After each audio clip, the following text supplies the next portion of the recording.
motivated. If you messed up, keep going.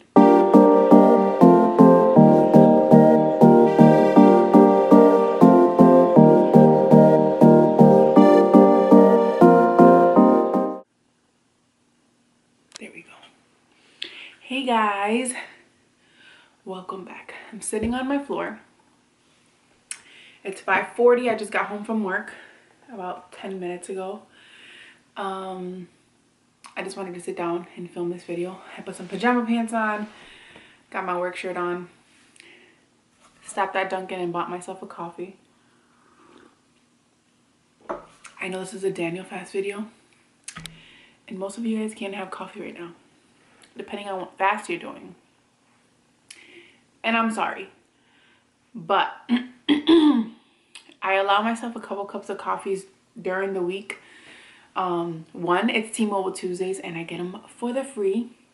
If you guys have T-Mobile, download T-Mobile Tuesdays, because if you have Dunkin' Donuts around you, you can get like a $2 voucher for coffee, and I end up paying 14 cents for my cup of coffee.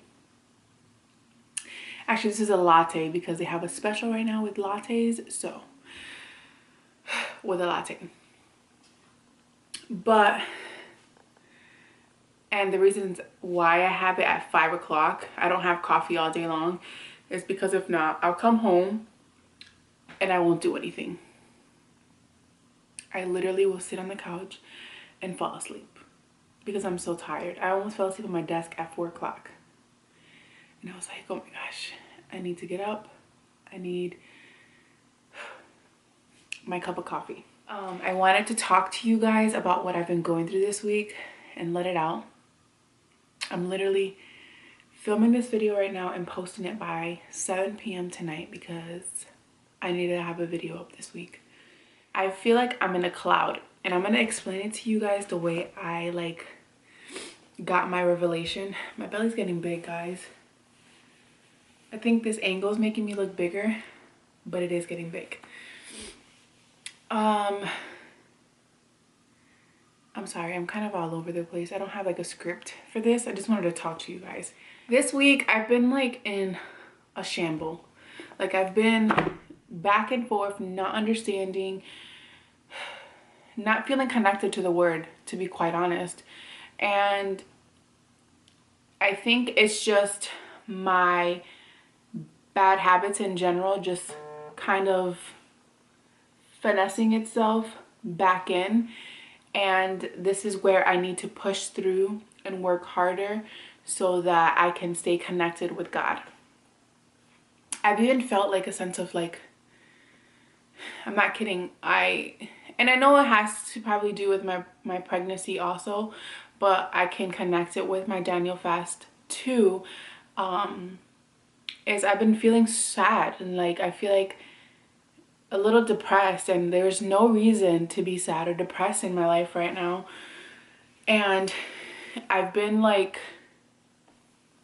just very emotional, not understanding just this week at all, like just feeling in shambles.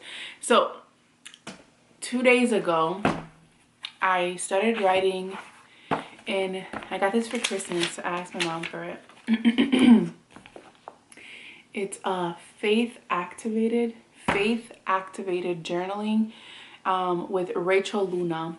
I've been following her Instagram for a little while. She is awesome. First journal entry was what sparked everything in my mind and where God like really spoke to me a couple days ago. And I feel like this will help you get through your Daniel fast run. Okay, because I feel like I think everyone can go through this. I need to talk to my friends going through this right now. But comment down below, let me know, when you fast or when you are fasting right now, are you going through a rut? Like, are you going through something that is just like you kind of see fuzziness? And like, listen to this, listen to the way God explained it to me while I was journaling. Like, these words and these thoughts just came to my mind, right? So the prompt was, what one action, if taken today and completed to my best ability, will allow me to feel like I've won? That's the topic. And in the midst of that thing, I'm not going to read my entire entry, but because it is pretty long, but I'm going to tell you guys the gist of it. So a Daniel fast is like a tornado, right? A tornado? Hurricane. A tornado. I used the right terminology. So a tornado. So a Daniel fast is like a tornado. Think of it this way, right? So when a storm is about to begin, right? First week of Daniel fast. When a storm is about to begin, I can envision myself sitting on a porch and just enjoying the wind, right? When a storm's about to start, the winds are beautiful. They feel so good. You can sit on the porch and you can feel the wind coming, right? But it feels comfortable. It feels refreshing. You feel a breath of fresh air. And then the actual storm starts, and that's when the chaos starts. Week 2 of Daniel fast. What I'm going through right now, where everything is in shambles. Everything is just like the tornado is going, the tornado is going, the tornado is going, because you're really realizing all your bad habits, and you're really realizing all the things that you need to work through with God. And you feel like it's not going to be over, and you feel sad, and you feel like you just feel like you're in a rut, like I was. And then the tornado ends. And I've seen a tornado, not actually seen a tornado one time, but in my area, Springfield, we had a tornado probably like 4 or 5 years ago. And I remember that day. My area didn't get demolished or any type of effect, but I remember laying in my bed and thinking like, wow, that washer is going pretty hard right now. But the entire time was actually a tornado. Maybe like a couple hours later, when everything finished, outside it was like beautiful. Like the sun started coming out. It was so bright outside. The sun was out. It was I remember the skies being yellow. And when I say beautiful, I mean like it's just like something different. Like, you know how when you look at the sky and they're like pink, purple, things like that? Well, I seen yellow. Like I've never seen a yellow sky before. That was the only time I've ever seen a yellow sky in my life. And that's the end of the storm. Something perfect, something unique, something that is actually worth waiting for at the end of the storm. And that's a new you. Once I felt that, I still yesterday had a little bit of a rocking day. And when I journaled last night, I made sure to write in my journal telling God that I don't want to feel like that tomorrow. I want to feel happy. I want to feel good. And today was a really good day. I felt just at peace. I did a couple things that made me happy. I went and got myself Chick-fil-A because I really wanted Chick-fil-A. So I was like, you know what? And I don't buy myself lunch like that. Like I'm the type of person that I would rather like come up with something in the kitchen versus buying myself lunch, because I'm just trying to save money. And today I was like, no, you're gonna go get yourself Chick-fil-A. You're gonna enjoy it. I got myself a milkshake and I just felt happy. You know, I felt good and I felt like at peace. And then another great thing was a group of girls added me to a devotional, and I thought this was just an awesome reminder from God. And I thought about it this afternoon as I was thinking. And so the Holy Bible app, and if you guys want to add me, I'll put my link down below. But you guys can add me and we can do like devotionals together. I'd be so down for that. So I got added to a group of, how many girls? Wow, there's 21 participants in this. Wow. 21 girls on this devotional. And I don't even know any of them. A girl randomly requested me and she added me, and I just started doing it. And It was awesome. So the devotional is called Choices, and day one was today, and it was just where God gives you choices in your life, good or bad, and being more connected with him, you're able to decipher what choices come from him versus what choices come from your flesh. My response to this, and I'm just going to read it to you guys, and I wrote to the girls and I was like, God's been working me with this exact topic. Choosing things of life instead of things of death. Good or bad habits, procrastination or obedience. I feel like this is something that over time we build, not something that fully happens right away. But simply becoming aware as you make decisions is so important. Choose life. That was my response to the group. And that's just so, like, through Daniel fast, we're learning that we have a choice to choose things that feed our flesh, aka like the food that we want, or the TV shows that we want, or social media, the things that we want to just indulge in, or understanding what he has in his plan for you. Making sure that you're connected, making sure that you're doing the things that daily that he would love for you to do to bring you closer to the life he has envisioned for you. That was so good. That is all I have to say about that. Just an update on my Daniel fast. So if you're struggling, I hope this got you through. I hope that this like inspired you or just keeps you motivated. If you messed up, keep going. So really quickly, I wanted to end this video just like I ended my last one with my devotional. I read it in the video and I just didn't like the way I read it. I felt like it was like a little confusing. It was just too much. Even I didn't understand myself, and then I explained it at the end. I'm still going to show you guys the explanation part, but I'm just going to reread this for you guys. Okay? Here we go. January 17th. Serving eternally. You have a better and enduring possession for yourself in heaven. Hebrews 10:34. Some people think that heaven will be dull and boring, but nothing could be further from the truth. The Father's house will be a happy home because there will be work to do there. John wrote in Revelations 22:3, his servants shall serve him. Each one will be given exactly the task that suits their power, his taste, and his abilities. So you have a duty. You have a job that already has your name on it. Just like we do on earth, we will have one in heaven. And the Father's house will be a happy home because friends will be there. Have you ever been to a strange place and had the joy of seeing a familiar face?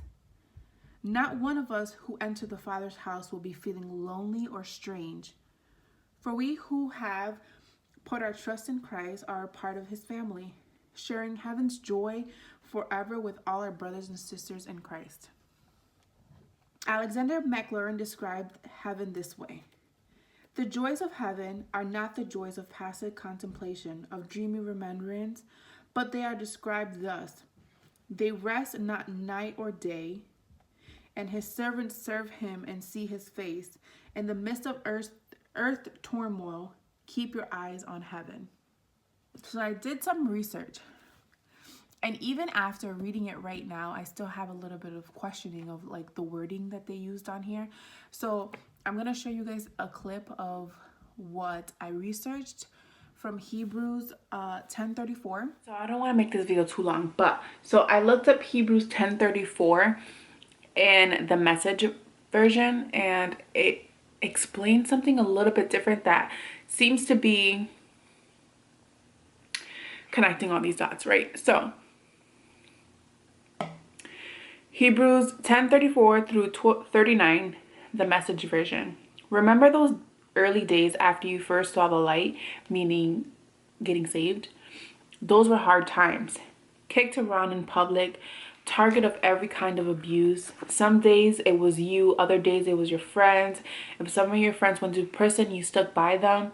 If some enemies broke in and seized your goods, you let them go with a smile, knowing they couldn't touch your real treasure. Nothing they did bother you, nothing set you back, so don't throw it all away now. You were sure of yourself then. It's still a sure thing, but you need to stick it out. Staying with God's plan so you'll be there for the promised completion. That's good. That connects to the story I was saying, like sticking through the plans and knowing that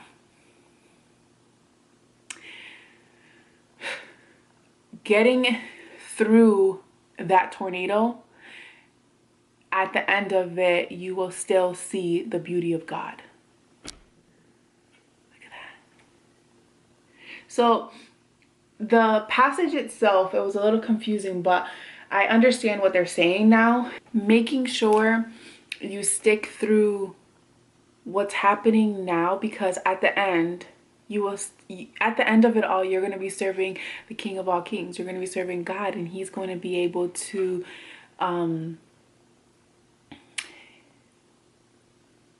you're going to be living at peace. You're not going to feel alone. You're not going to be in a place where your joy is going to be contemplated or your happiness is going to be contemplated. So working through all that now, making sure you get through, because it's just going to be, it's always like the beginning. You know what? No. You know what happened? Not too long ago, I was talking to my Aunt Kim, and she is a God-driven soul that just inspires me in so many ways. And she was talking about how we are on fire when we first get saved. And we're like, in a sense, scared of God. But I don't like using the word fear of God. Because, I mean, God-fearing, I understand that. But, like, I never like the aspect of people making people do something because of the fear of God, because God is not a fearful man. He's not doing things. He doesn't condemn you. Even if you mess up and make a bad decision, he's not going to be against you, right? So in the beginning, when we get saved, we have a fear of God, and we do things right, and we're trying to understand the word. And this is where fasting brings us. Fasting brings us back to that fear of God, of understanding his word and knowing to be obedient, like we were when we first got saved. Does that make sense? I hope so. Just don't lose hope. Keep working. If you're going through it, if you're going through a rut, the tornado is almost over. And just keep striving to make this a part of you. So that is all I have to say, and keep you guys updated. I'll do another video. Oh, one of my friends, Glenda, she has a YouTube channel, and she gave me an idea, and she's gonna do it. When she does it, I'll be linking it down below, or in my video I'll link it. It's 21 things I learned in my Daniel fast, like 21 things on a 21-day Daniel fast. Get it? And I thought that was an awesome idea, so I'll be doing that video for my next Daniel fast video. That is all I have to say to you guys right now. Thank you guys so much for watching my channel and the love that I got in my last video, my last Daniel fast video. And I will see you guys on my next one. Bye guys.